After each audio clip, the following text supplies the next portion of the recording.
ప్రియమైన దేవుని పిల్లలారా, ప్రభువైన యేసుక్రీస్తు వారి పేరట ప్రతి ఒక్కరికి వందనాలు తెలియజేస్తా ఉన్నాను. ప్రభువు పేరట మీ అందరికీ శుభం కలుగునుగాక.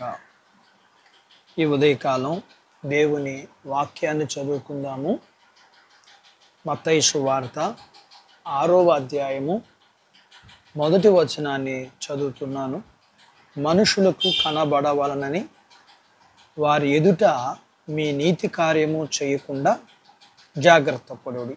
లేని ఎడల పరలోకమందున్న మీ తండ్రి యొద్ద మీరు ఫలము పొందరు. దేవుడు తన మాటలు మన కొరకు దీవించునుగాక. ఆమేన్.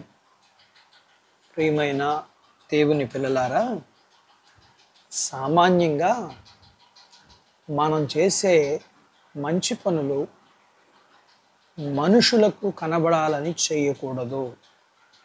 ఈ విషయంలో చాలా జాగ్రత్త అవసరం. దేనికి అని అంటే, మనుషులకు కనబడాలని చేసినప్పుడు దేవుని దగ్గర మన యొక్క ఫలాన్ని పోగొట్టుకునే విధానము ఉంటుంది. మనం చేసే మంచి పనులు అవి ఏవైనా సరే మనుషుల ఎదుట గొప్పగా ఉండాలని అనుకుని చేయకూడదు అని దేవుని ఉద్దేశం. ఫలము దేవుని దగ్గర మనము ఫలము పొందుకునేవారిగాను, దీవెనలు పొందుకునేవారిగా మనం ఉండాలి. కానీ మరి ఇలా మనుషులకు ఎదుట గొప్పగా ఉండేటట్లుగా చేయకూడదు అనేది దేవుని ఉద్దేశం. వేషధారులు అయితే అలా చేస్తారని,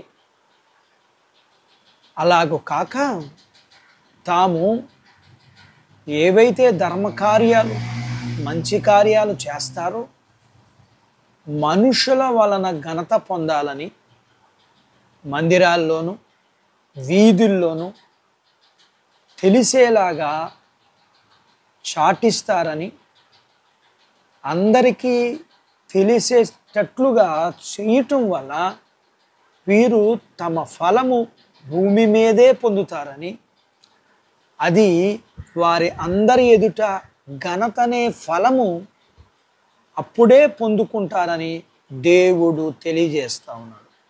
అందుకని ప్రభువారు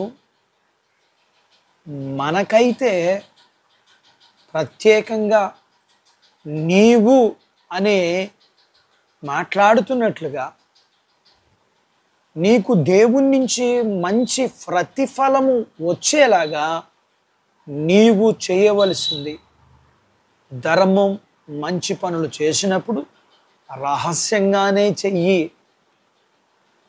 అంటే ఎలా అని చెబుతున్నారంటే, నీ కుడి చేతితో చేసినది ఎడమ చేతికి కూడా తెలియనివ్వద్దు. అంటే దీని విషయంలో ప్రభువారు ఈ విషయాన్ని ఎంత ఖచ్చితంగా మనకి తెలియజేస్తున్నారంటే, నువ్వు చేసే మంచి పని ఖచ్చితంగా రహస్యంగా ఉండాలి.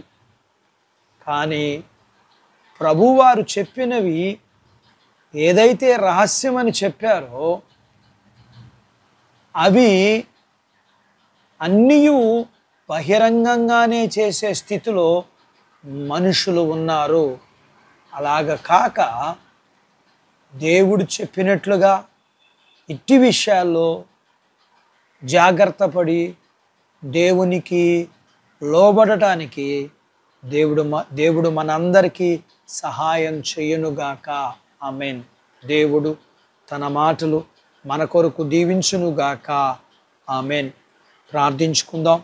మమ్మల్ని మిక్కిలిగా ప్రేమించిన మా ప్రియ పరలోపు తండ్రి, మీ పరిశుద్ధ నామాన్ని బట్టి మీకు వందనాలు చెల్లిస్తూ, మేము నేర్చుకున్న లేఖనాన్ని బట్టి మేము చేసే ధర్మకార్యాల విషయంలో, మంచి పనుల విషయాల్లో మేము ఎలాంటి జాగ్రత్త తీసుకోవాలో, ఎలాంటి జాగ్రత్త తీసుకుంటే మీ దగ్గర నుంచి ఫలాన్ని మేము పొందుకుంటామో మీరు మాకు నేర్పించారు.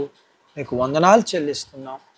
మేము లోకస్తుల్లాగా కాక మీ పిల్లలమైన మేము చేయున్నది రహస్యంగా చేయటానికి, ఎందుకంటే రహస్యాలను చూచే దేవుడు అయిన నీవు మాకు ప్రతిఫలం ఇచ్చేది నీవని మీ లేఖనానికి విధేయులమై ఉండడానికి సహాయం చేయండి.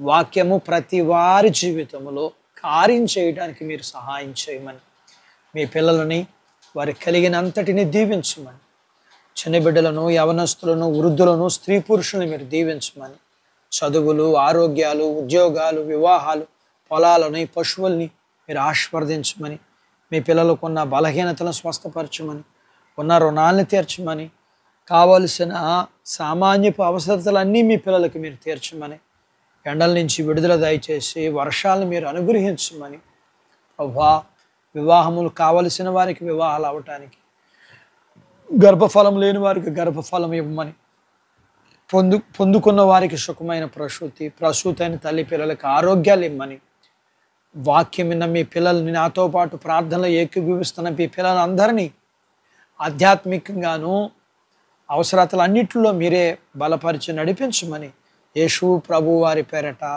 ఈ ప్రార్థన మీకు చేస్తున్నాను తండ్రి. ఆమెన్.